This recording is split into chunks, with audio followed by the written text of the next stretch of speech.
We're looking at section 4.3, multiplication and division of fractions.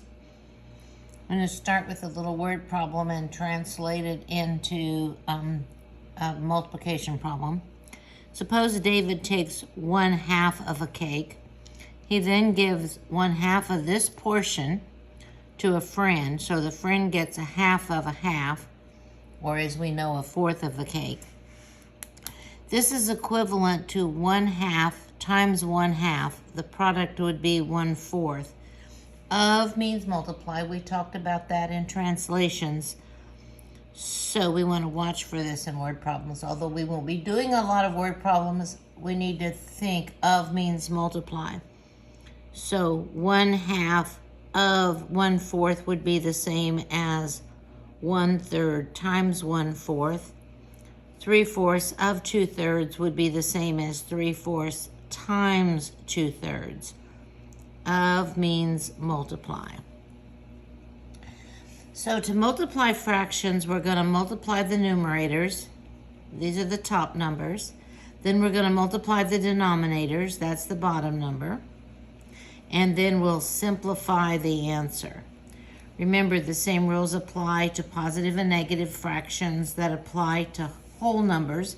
And in multiplication, we know the same signs would give us a positive product. Different signs would yield a negative product. We know that from Unit 1. So here we go. Let's do some multiplication. 7/8 times 9/10. We're going to multiply the numerator. 7 times 9 would be 63. We'll multiply the denominators. 8 times 10 would be 80. So our answer would be 63/80. I'm going to talk a bit about a multiplication chart. You can print these off if you need to. I know my multiplication tables very well, so I don't really need one of these. It's much faster if I just use my memory. But if you don't know them, then you might want to print you off one, because there's going to be a lot of use of the information on this table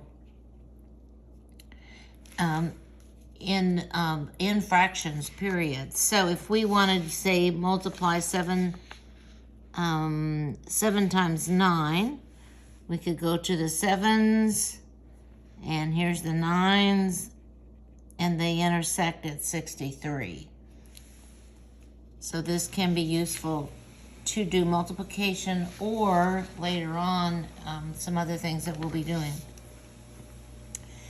Let's look at this next problem. We have a negative times a positive. Signs are different, so our answer is going to be negative. Now we're going to multiply the numerators, our top numbers. 3 times 5 would be 15. The product of the denominators, our bottom numbers. 4 times 7 would be 28. So this is our answer, negative 15/28. The next example we have a negative times a negative. Signs are the same, so our product's going to be positive. We'll multiply the numerators. 5 times 2 would be 10. 8 times 3 would be 24. Now this can be simplified. We can divide both of these by 2. And dividing by 2/2 would be like dividing by 1. So we're not really changing the value. We're just changing the way it appears. 10 divided by 2 would be 5. 24 divided by 2 would be 12. So this is our final answer, 5/12. I'm going to show you on your calculator how you might be able to do this. If you have the fraction key, the ABC key, like I do on my calculator, and if you entered 10/24, I'm going to turn it on, clear it off. I'm going to enter 10, and now I'm going to hit the ABC key. That means the denominator's coming. 24, and I hit equals. It's going to do that math for me. Now, there'll be part of this test that you'll be able to use your calculator on. That is the part that's in algebra. And there's be a part like on the last exam where you will not be able to use your calculator. I'm showing you this, of course, so that when you can use your calculator, you can be sure your answers are in simplest form. But it's also a good thing when you're working with doing your practice exercises.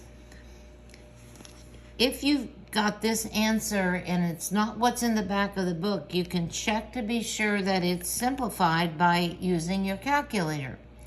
That way, then you can look and say, oh, well, if I would have divided 10 by 2, I would have gotten 5, and 24 by 2, I would have gotten 12.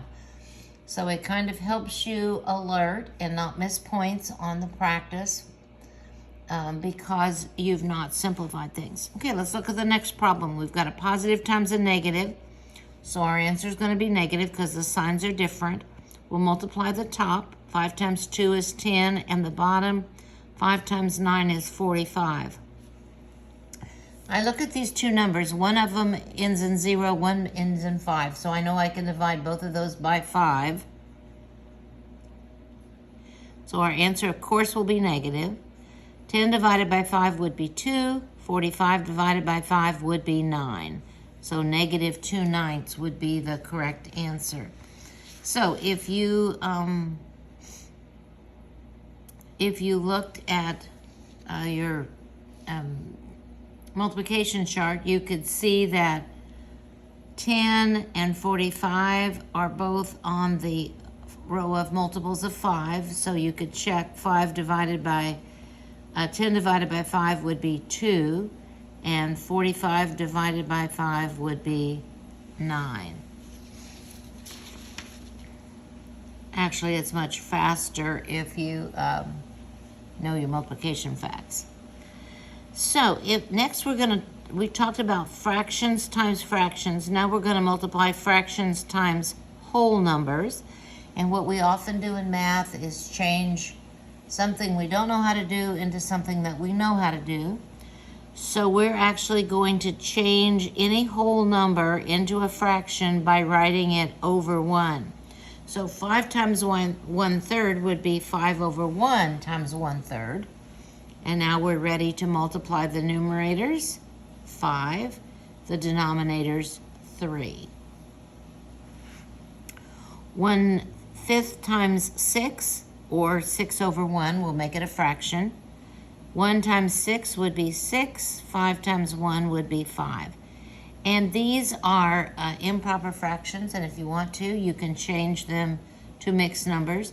I think they'll be as improper fractions in the back of your book. Either one is fine with me. 5 divided by 3 would go once with 2 left over, 2/3.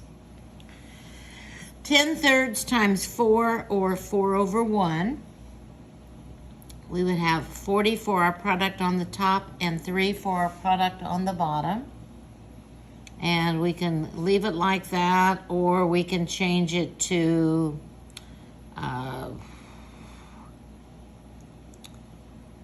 13 with 1 left over, 13 and 1/3.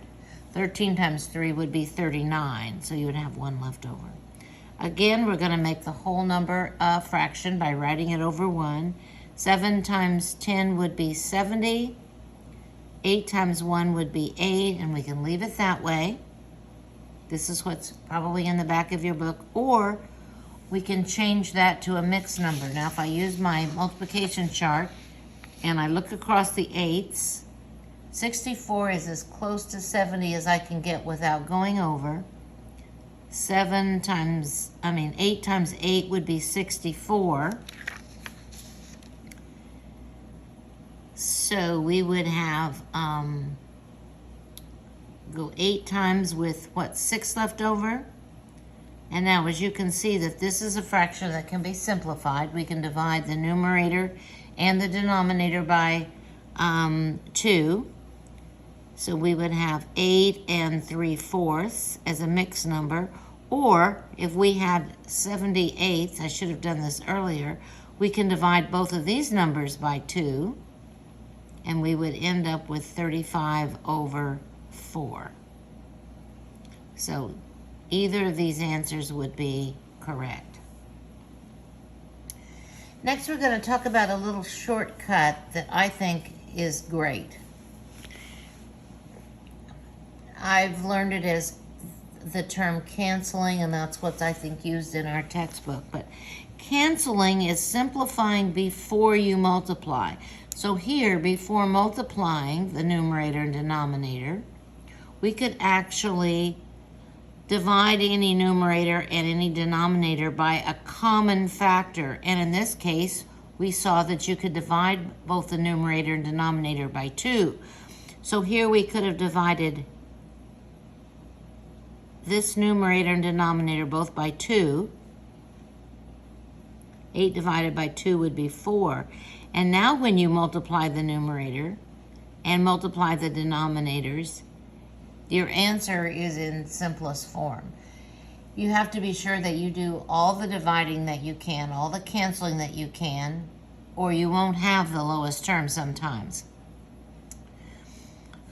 So you have to be sure to always double check that answer. Okay, let's look at this next example. We're going to cancel. We're looking for a common factor, a number that we can divide a numerator and a denominator by. So I'm looking here and I see that I can divide 4 by 4 and 8 by 4. I'm dividing both this and this by 4. And now I multiply the numerators and I get 5 on the top, 18 on the bottom, and that's in lowest terms. The next one, I know we're going to have a negative product, and I'm looking for cancellation so that I can do it now while the numbers are smaller rather than waiting till they're bigger. So I can divide 5 and 10 both by 5, and now when I multiply the numerators and multiply the denominators, I'm done. This next one, we have 3 factors, 3 fractions we're multiplying together. It's an odd number of negatives, so it's going to be negative. And I'm going to look for canceling, because otherwise I'm going to get a pretty big number that I'm going to have to figure out common factors. So I'm looking, I can divide this numerator and this denominator both by 9. I can divide this numerator and this denominator both by 2. And I think that's all I can do. Now I have 1 times 3 times 7, which is 21, and 4 times 5 times 1, which is 20. So there's my answer. Either that or negative 1/120th if you want to change it to a mixed number. But again, I think this is what you'll find in the back of your book. This next one, we have 2 negatives, so we know our product will be positive. And I'm looking for cancellation. I can divide the 7 and the 21 by 7. I can divide the 9 and the 27 by 9. I can divide the 8 and the 4 by 4. And now I'm left with 1 times 1 times 2 on the top and 3 times 1 times 3 on the bottom. Otherwise, I would have come up with some very large numbers that I would have to simplify the fraction. Again, we have a whole number, so I'm going to make it a fraction by writing it over 1. And I'm going to, again, look for canceling that I can do. I can divide the 8 and the 24 by 8. And now I have 3 times 3, which is 9, and 1 times 1, which is 1. You can leave it that way if you want, or in the back of your book, it will simply be the whole number 9. The next one, we'll make the whole number a fraction. We have different signs, so it's going to be negative. And I can look for cancellation. I can divide the 100 and the 5 both by 5. And now I have 20 times 2 for the numerator, and 1 times 1 for the denominator, or the whole number, negative 40.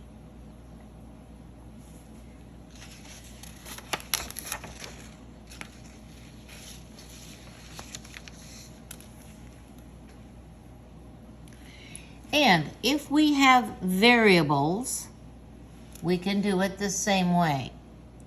We'd multiply the numerators, multiply the denominators, and simplify the answer. But what we know is that we can simplify before we multiply if we have a common factor in the numbers. In this one, we have 4 and 8, which we can divide both by 4. And 3 times x and 5 times x, x is a factor in both of those. So we can divide both of these by x, and we're left with 3, and we're left with 5. So now we'll multiply the numerators, and we'll multiply the denominators. This next one, we know that x squared would be x times x. I wouldn't need to write that out, but if you do, please do. If I have y cubed, that means we're using y as a factor 3 times. And now I'm going to cancel. I'm going to divide this numerator, this denominator by x. So those are gone. I'm going to divide this numerator and this denominator by y. So those are gone. So I have x and times yy, or y squared. And this would be over 1, of course, but we can just leave it that way, or you can write it this way if you want. This is what will be in the back of your book.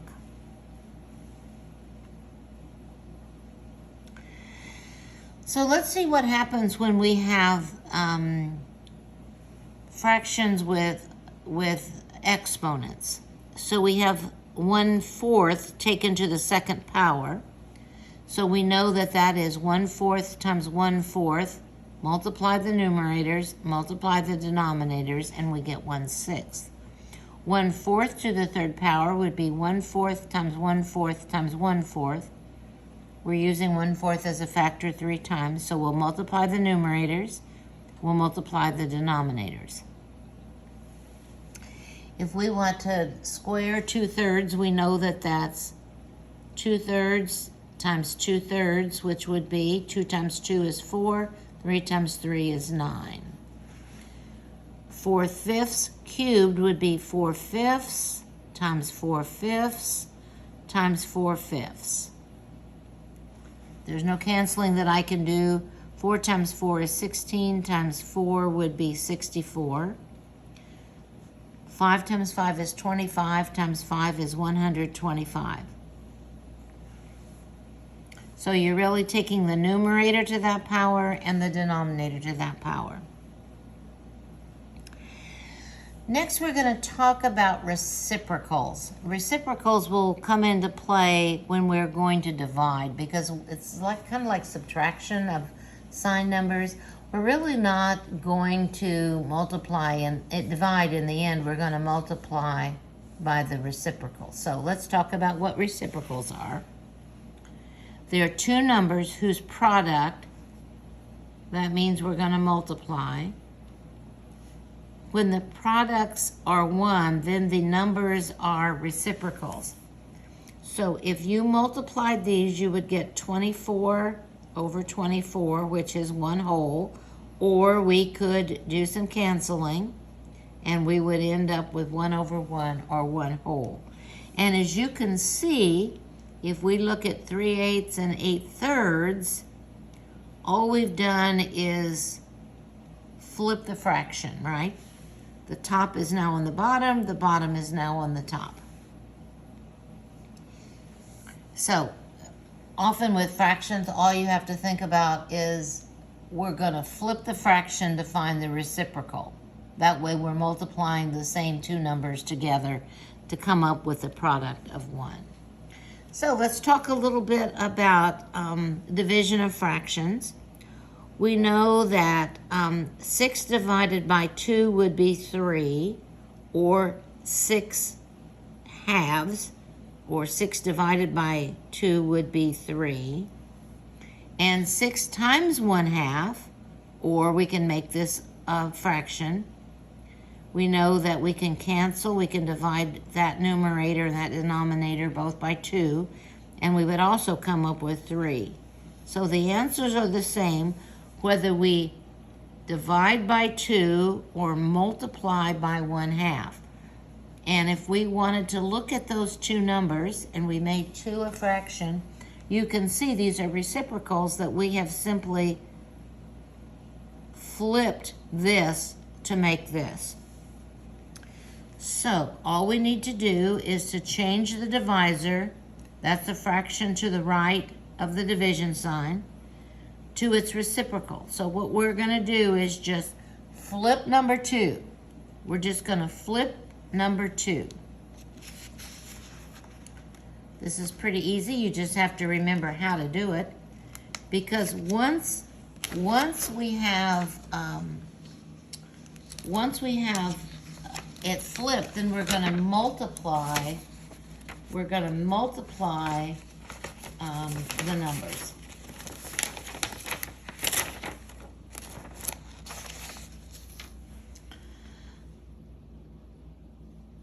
So this is the rest of what should have been up there. Multiply the resulting fractions and simplify the answer. This should be in the same box as that was. So if we want to divide 1/2 by 1/7, what we're going to do is flip number 2 and multiply. So instead of 1/2 divided by 1/7, it's 1/2 times the reciprocal, 7/1. We'll multiply the numerators, we'll multiply the denominators, and we're done. 1/8 divided by 5/9, instead of dividing, we're going to multiply by the reciprocal. In other words, we're going to flip number 2 and multiply the numerators, multiply the denominators, and we're done. 2/3 divided by 3/5 would be 2/3 times 5/3. We're flipping this bottom. We're changing the operation and we're flipping the second fraction. 2 times 5 would be 10. 3 times 3 would be 9.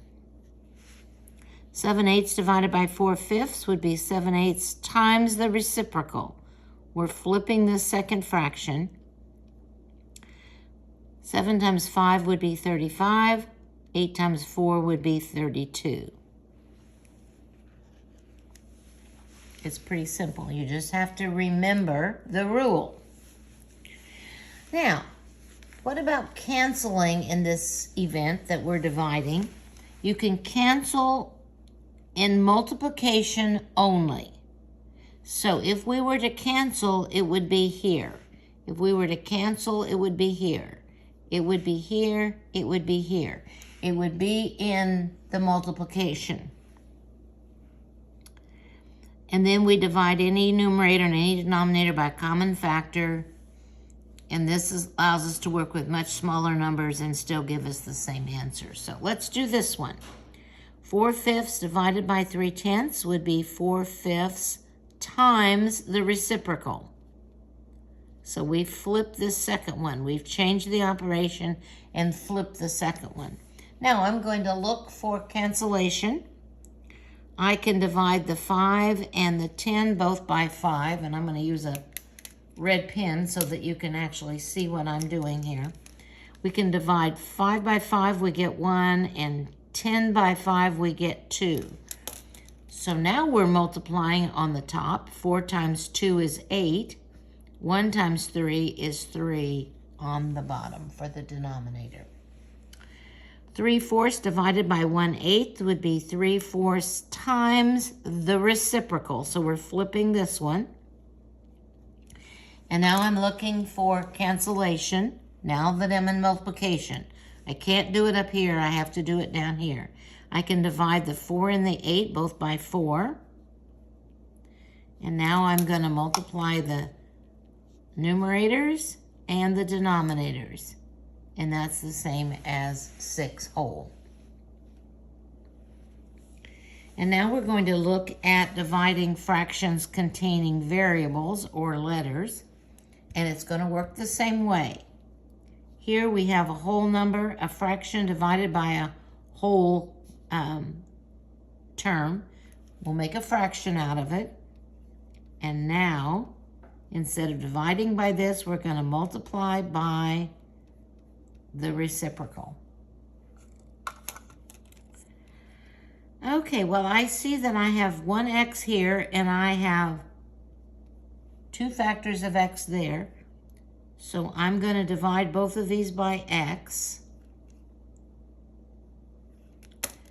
And now I have 2 times 1 for a numerator and 3 times 3x for the denominator. It was 3x squared. I canceled this one out. I divided both of these terms by x. So I have 3x times 3x times 3, which is 9x. Okay, this next one I have, whoops. I think this, sometimes these just don't print. I'm not sure why. I think that's 10x squared. So we'll write that. And instead of multiplying by this, dividing by this, we're gonna multiply by the reciprocal. The y goes on the top, the 5 goes on the bottom. Now I'm looking for cancellation now that I'm in the multiplication. I see I can divide the 5 and the 10 both by 5. And I can divide, this is y times y. So I'm going to divide this y and y squared by y. And now I'm left with 2x squared times 1 on the top, and on the bottom we have just y times 1. This next one, I know it's going to be negative because the signs are different. And, I'm going to rewrite that. In multiplication, I have 8y squared over 7 times the reciprocal, 5 over y squared. So, as I said, we know this is going to be negative because the signs are different. And now I'm looking and I've got y squared. Whoops, this is just, I don't know what I'm thinking here. Let's just get rid of all that and write the right thing in there. It should be 4y. I don't know where I got that. So I can divide the 8 and the 4 both by 4. And I can divide the y squared and the y both by y. So this is gone, and we're left with y. So we have 2y times 5, which would be 10y on the top, and 7 times 1 on the bottom, which would be 7.